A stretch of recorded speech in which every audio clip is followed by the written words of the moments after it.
And before we go tonight, we return to our lead tonight, and that is to our Yamiche, who has more on what President Trump had to say late this evening after he was impeached for the second time. Yamiche? That's right. Just after President Trump was impeached again, he released a video condemning violence, but also pushing back on what he says is unfair censorship. Here's what he had to say. Every American deserves to have their voice heard in a respectful and peaceful way. That is your First Amendment right.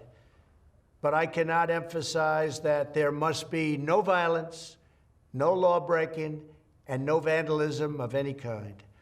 Everyone must follow our laws and obey the instructions of law enforcement.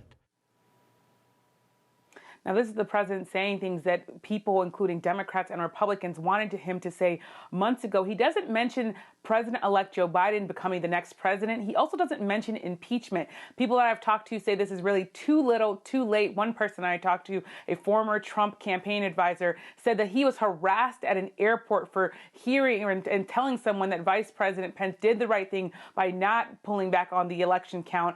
That person says that this is really too little, too late, because there are millions of Americans whose minds are poisoned by the idea, the false idea, that the election was stolen, Judy. And no acknowledgement of any role in what happened, Yamiche. Is that right? No. No acknowledgement. He doesn't take any responsibility or express any sort of regret or saying that he is sorry to the American people despite all that we've experienced. Yamiche Alcindor, thank you very much.